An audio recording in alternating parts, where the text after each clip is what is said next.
The Magic tried that comeback thing again, and it didn't work this time. Why they can't rely on that today on Locked On Magic.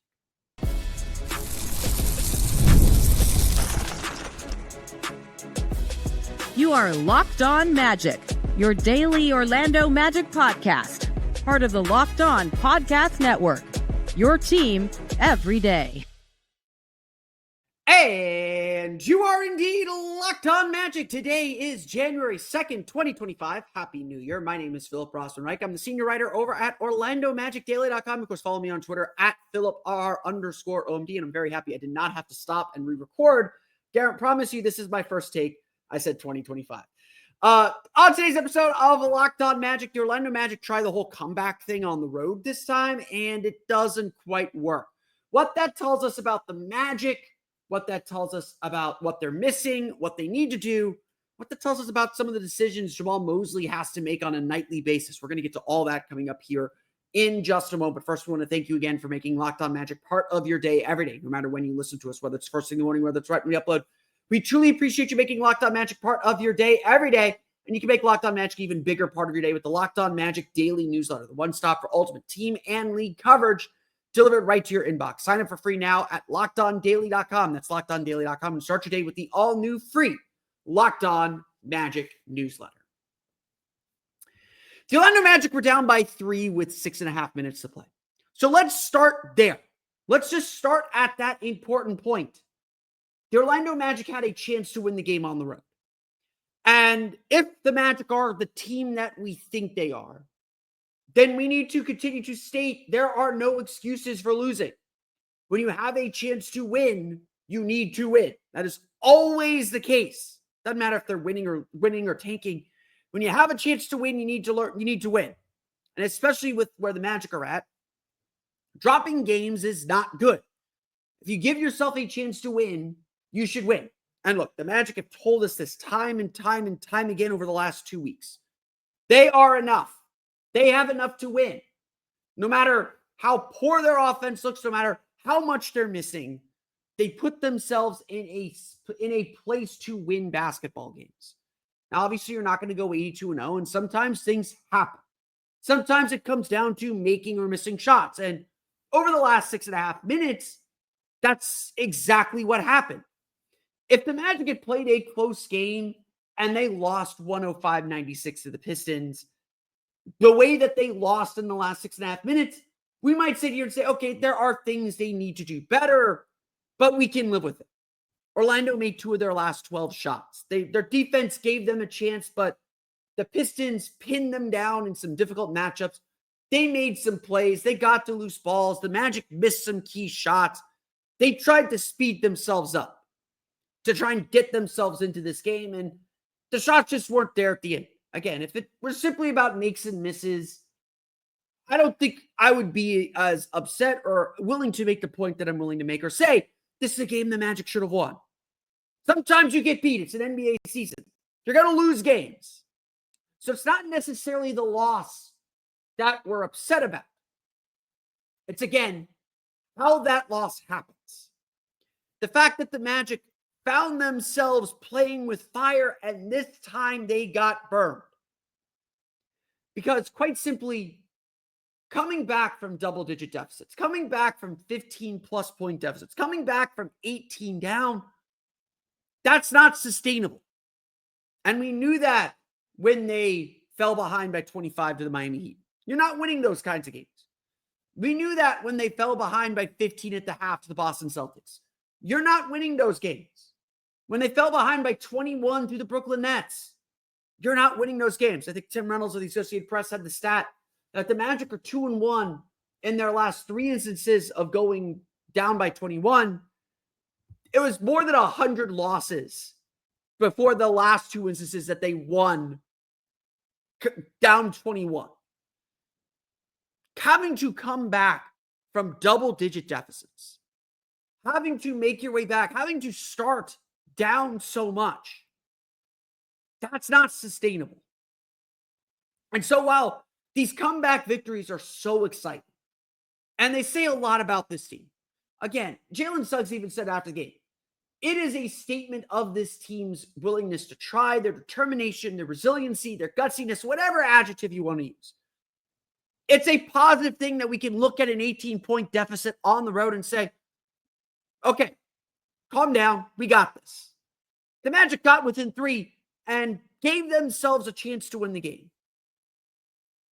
My question is, why were they down 18 to begin with? Because very, very clearly, to me at least, and I think even Kentavious Caldwell-Pope said this after the game, the Magic lost steam down the stretch. Why did the Magic lose this game when they were down 3 with 6.5 to go?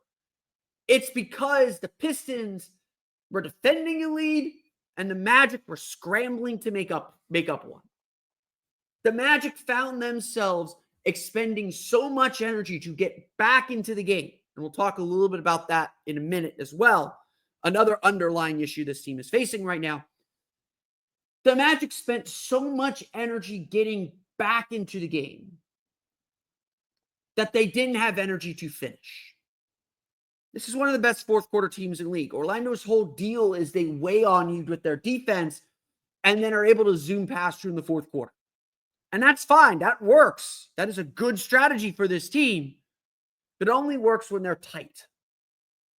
It only works when they're close because, especially with the group that the Magic have now, every mistake is amplified. And when you're trying to erase a deficit, especially one as large as the Magic faced in this game, every mistake is amplified.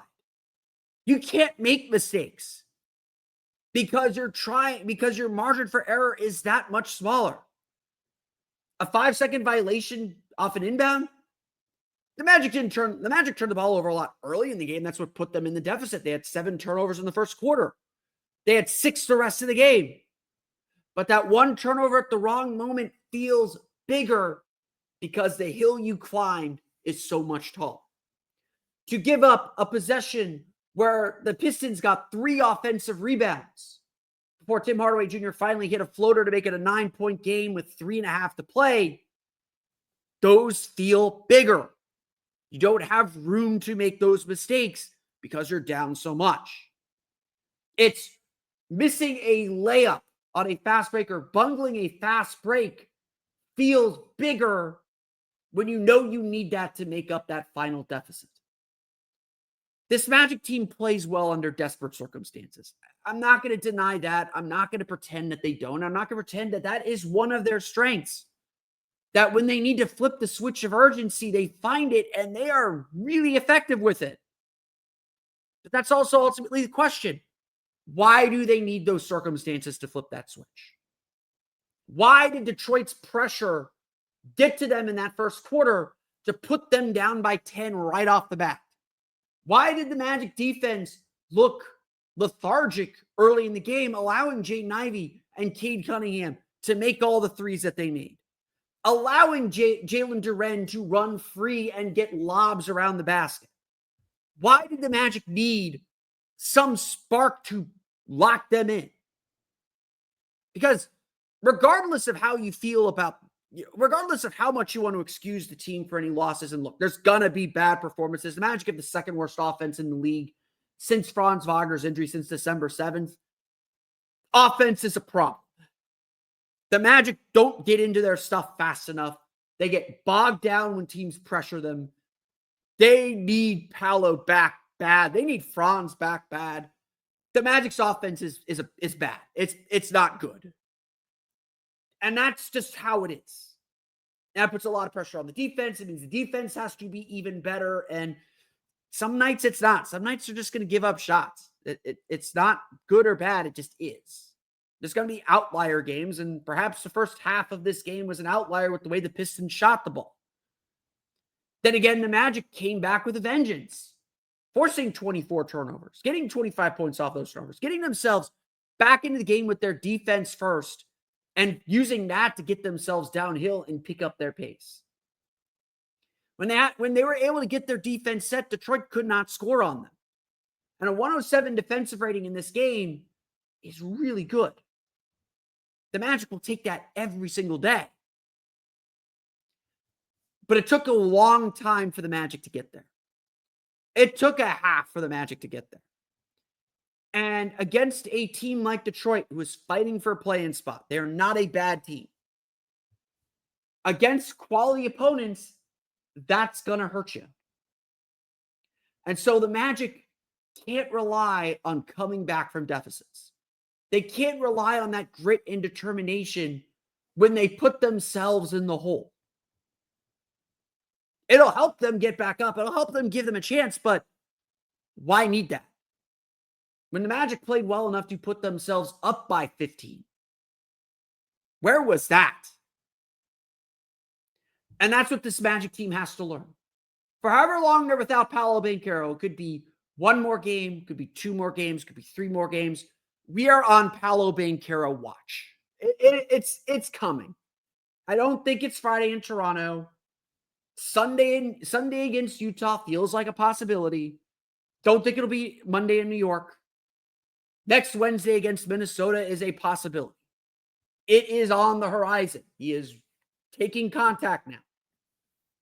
But for however long he is still out, this Magic team has to find a way and has to put themselves in a position to win. A position where they can make some mistakes. Because Wednesday night in Detroit, they were down so much, they couldn't afford mistakes. And that's just no way to play. The other issue is that because the Magic are down so much, it's putting Jamahl Mosley in a very difficult position.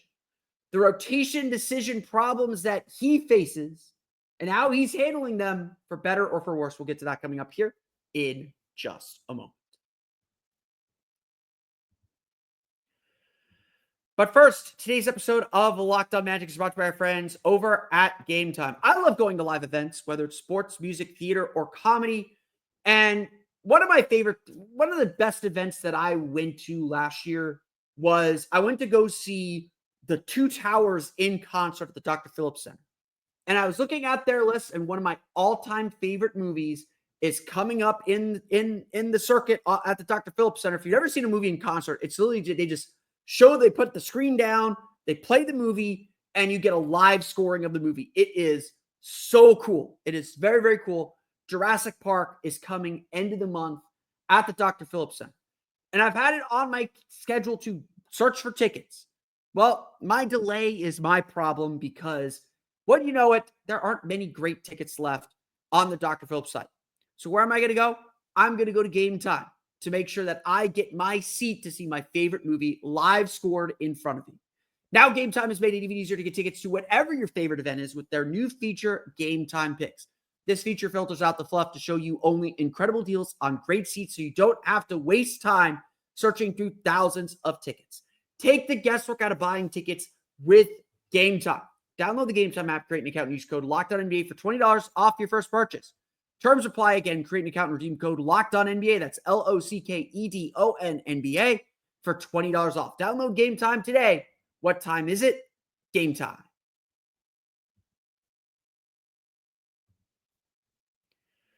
So, the Orlando Magic are working uphill already. Let's make this really, really clear. When the Magic lost Franz Wagner to the injury, and we're going to be without Paolo Banchero and Franz Wagner for about a month, we all, I think, understood this period of time was going to be hard. I don't think any of us expected the Magic to be above 500, and they're 4-6 in the 10 games since Franz Wagner went out with injury, so not the end of the world. We expected this would be difficult. We knew that there would be some decisions, there'd be some compromises. There'd be nights where the Magic just don't have it. And frankly, what's been honestly most impressive is the only night where the Magic just didn't have it that night was the New York game. They found it against Miami. They found it. And that's been one of the key characteristics of this Magic team is when it looks like they're about to get blown out because they just have too much to overcome, they find it. And that is a credit to Jamahl Mosley. Jamahl Mosley knows he has a deep roster. He knows that everyone on this roster can contribute in some way. The question is, when you're down as many players as you are,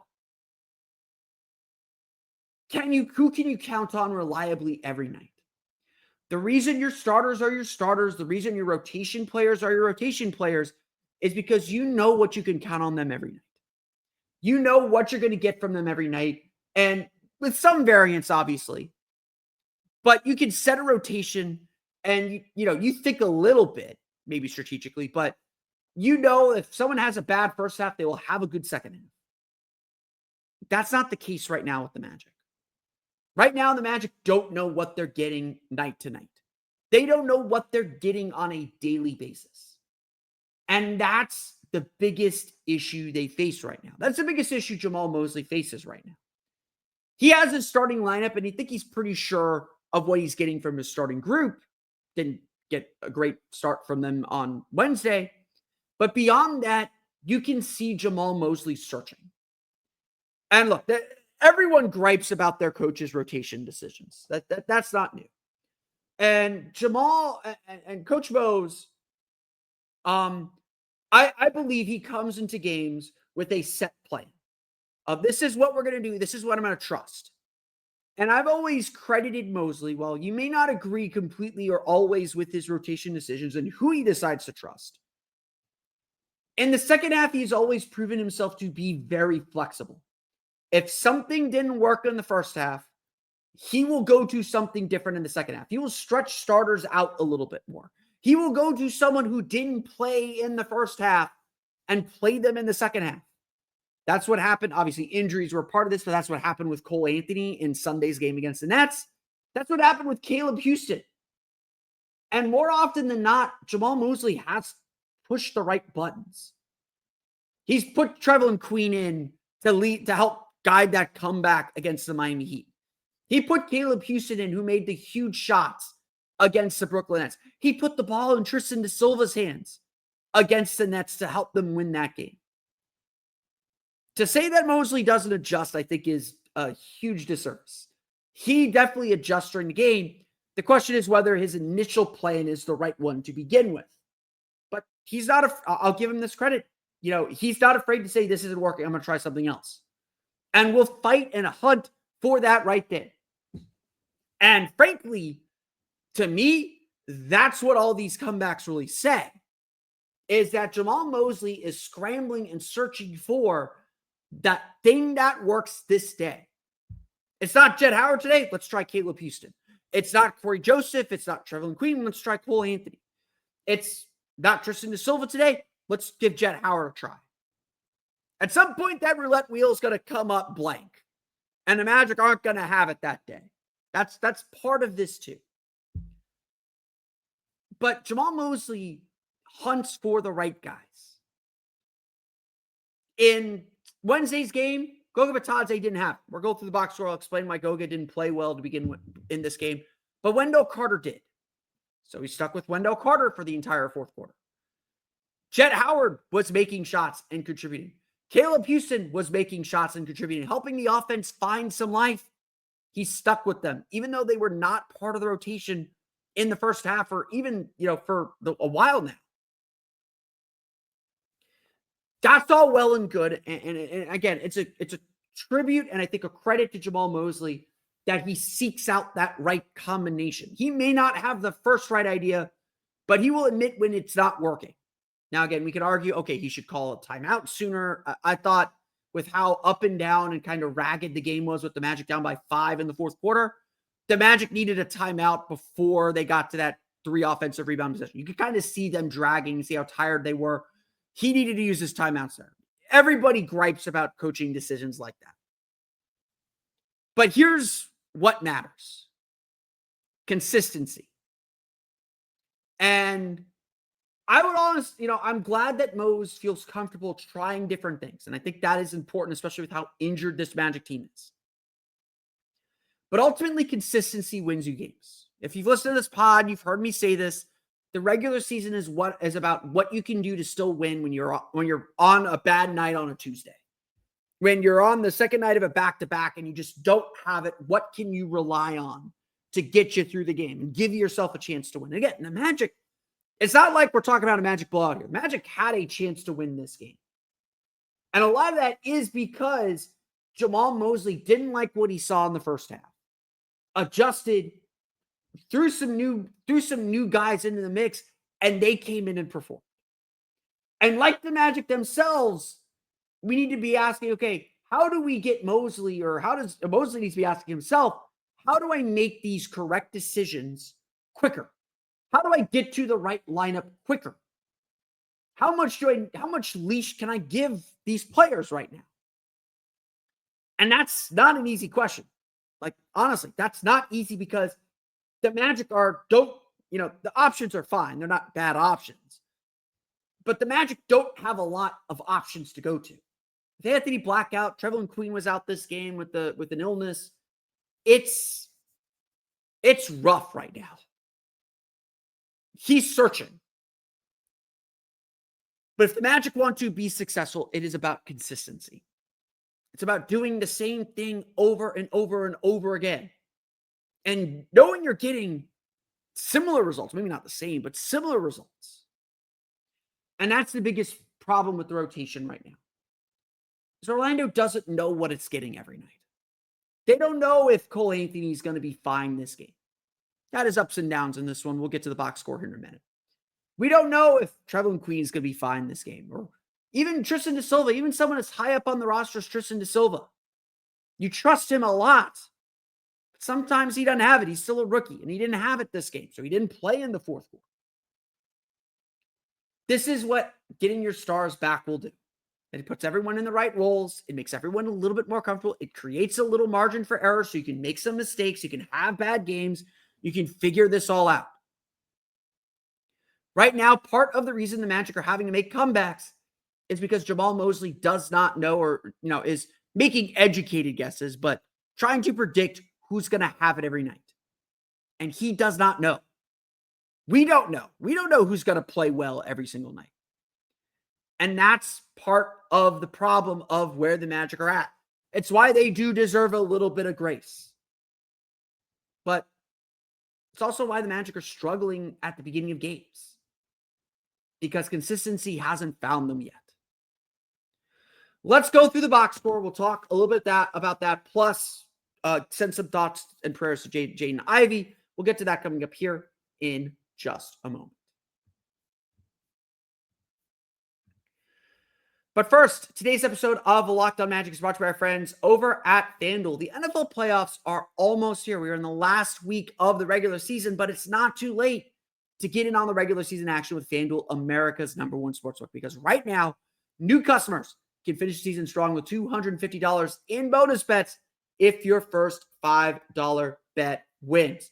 It is the last week of the NFL season. The Miami Dolphins are trying to make the playoffs, and they are sitting at, let me find them here. Where are they? Where'd they go?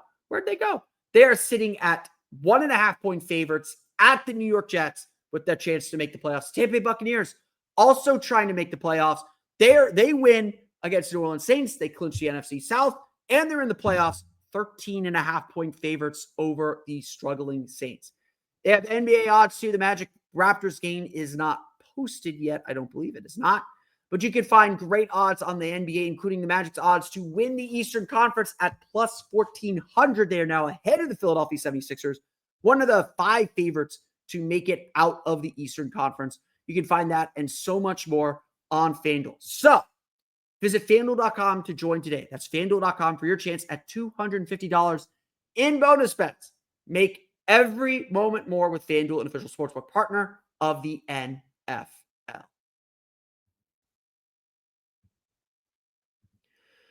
Let's run through the box score as the Orlando Magic fall to the Detroit Pistons 105-96. And I don't want to skip over this. So I'm gonna say it here before we get into the box score.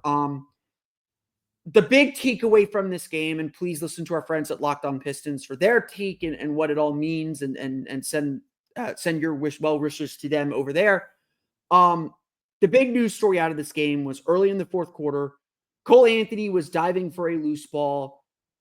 Hit Jaden Ivey in the legs, kind of undercut him. Cole Anthony was called for a foul. He did get the ball first, but that's very irrelevant right now. And Jaden Ivey suffered a very serious leg injury. Immediately trainers came out, put a towel over his leg.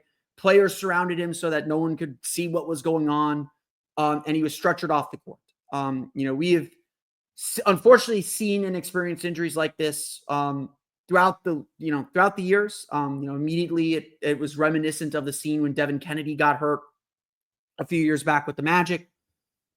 Just very, very scary stuff, and very, very clearly affected a lot of people in the game. Orlando had already started to make their run. They did get down 3 a few minutes later, very, very early in the fourth quarter. Cole Anthony seemed very distressed about it too, because, he was involved in the play that caused the injury. Not his fault, but still just two players trying to make hustle play. Things happen. It's random. Everyone is hoping that the injury is not as serious as it looked. As I'm recording this at 1 a.m, no word yet on Jaden Ivey, but we are all thinking about Jaden Ivey. He was having not just an incredible game. Jaden Ivey finished the game with, and this is the least important thing out of all this, but Jaden Ivey finished the game with 22 points. He was 5 for 6 from 3. The Magic had no answers for him. They did force him into 5 turnovers, but the Magic really had no answers for him. And he was a big, big part of this game, but he was having a breakout season.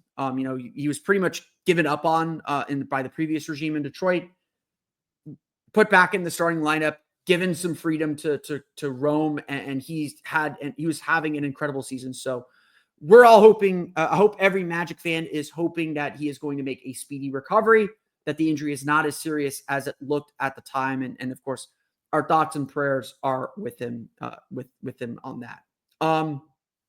Again, like, Jaden Ivey's game was really a representative of why the Pistons got the lead early on. They made shots. Again, like, at the end of the day, like I say this all the time, it's about the difference in the number of 3-pointers. It's not about the percentage. Orlando shot for 35 from 3. They missed a lot of threes, and we're going to talk about some of the guys who missed shots and how the Magic deal with it. But look, we're 35 games into the season. The Magic are not suddenly making threes. What the Magic need to do is defend the 3-point line. And they gave up only 29 attempts, which is a good thing. Orlando is very good at limiting 3-point attempts. Detroit made 12 3-pointers, though. They were 41.4% from the 3-point line. Jaden Ivey made 5. Cade Cunningham made 4. Cade Cunningham was 4 for 6. Sometimes guys are going to make shots, and you got to live with that sometimes. But Orlando gave up 12 points at the 3-point line. It's a 9-point game. Orlando, again, needs to be within maybe 2. Maybe they could get away with 3 on some nights. They got to do it. They got to be able to make enough threes. If the other team's going to shoot this well, I don't care how many threes the Magic take, as long as they're good looks.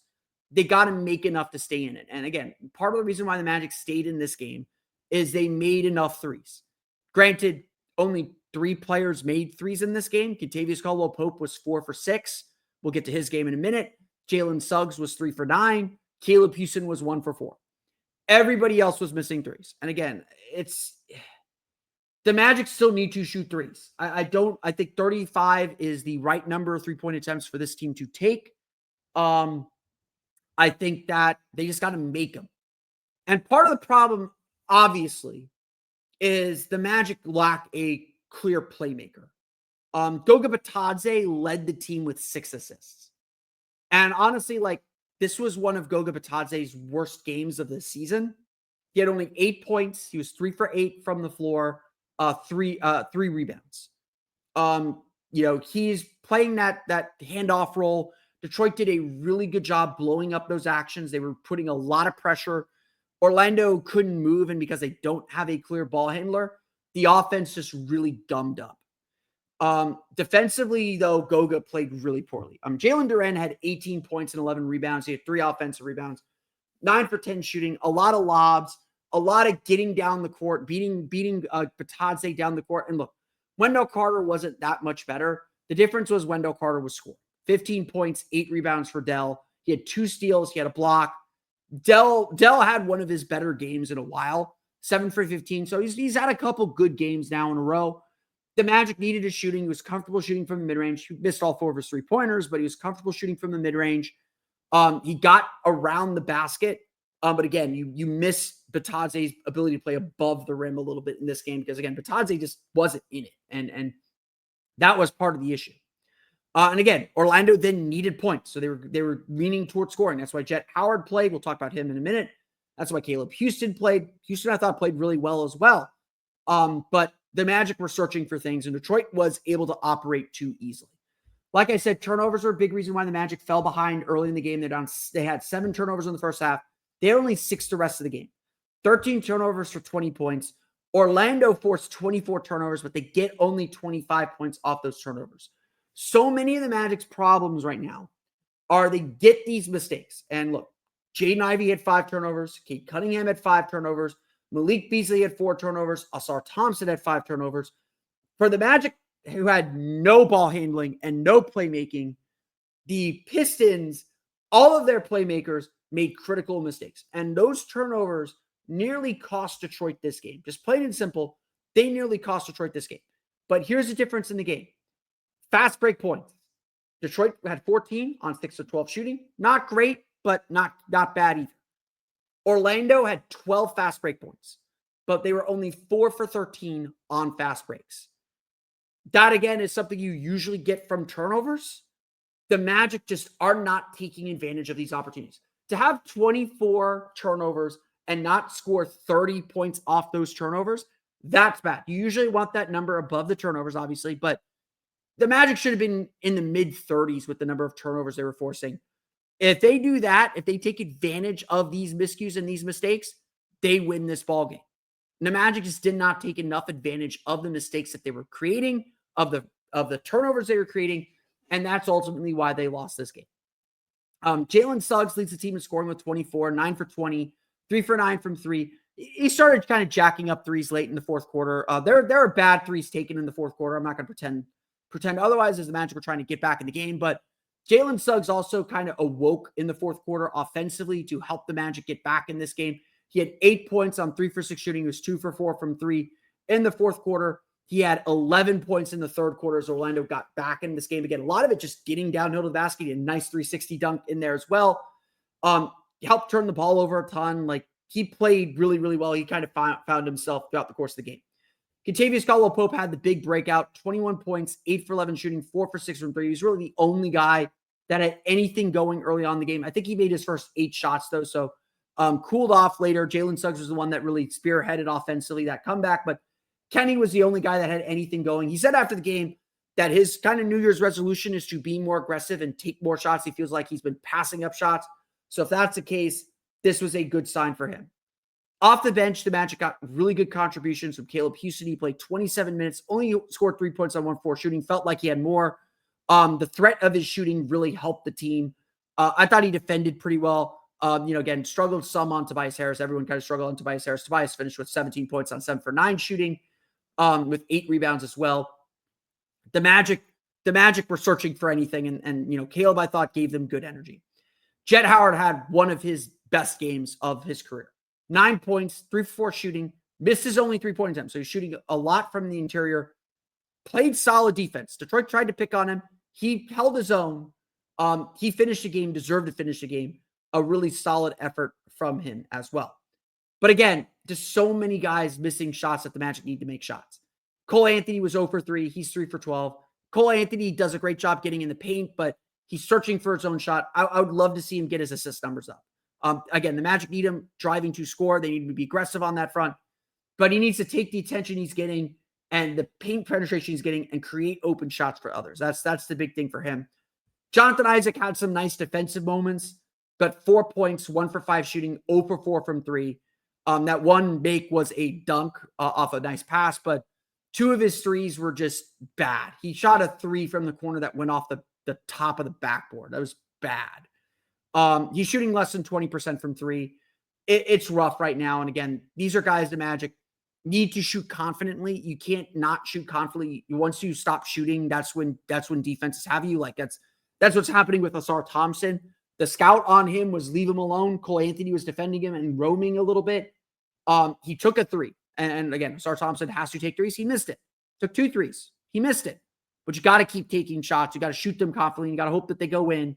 Right now, the Magic just have everyone kind of missing shots. Like Kenny was the only one who's a real threat from the outside. I think the defense gave respect to Caleb Houston because he made his first 3.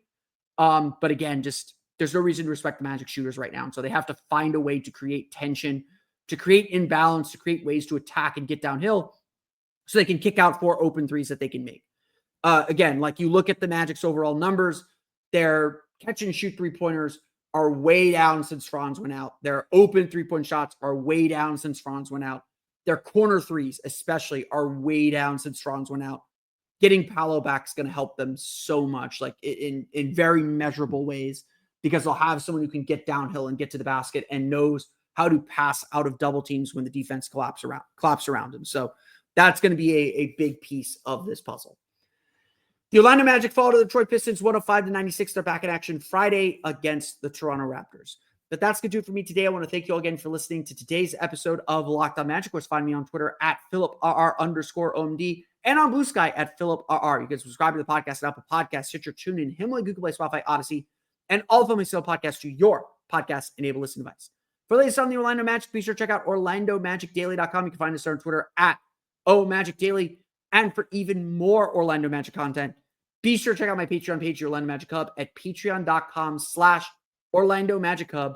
As always, thank you for your support. As if all that's not enough, you can check out the Locked On Magic daily newsletter, the one stop for ultimate team and league coverage delivered right to your inbox. Sign up for free now at LockedOnDaily.com. That's LockedOnDaily.com to start your day with the all-new free Locked On Magic newsletter. That's going to do it for me today, though. I want to thank you all again for listening to today's episode of Locked On Magic, Locked On Magic for Orlando Magic Daily and Locked On Magic. We'll talk tomorrow about what Paolo and Franz are doing and why they are really missing Paolo Banchero. We'll go into some of those stats here in a minute. We'll go into some of those stats tomorrow, but until then, for Orlando Magic Daily and Locked On Magic, this has been Philip Rossman. We'll see you all again next time for another episode of Locked On Magic.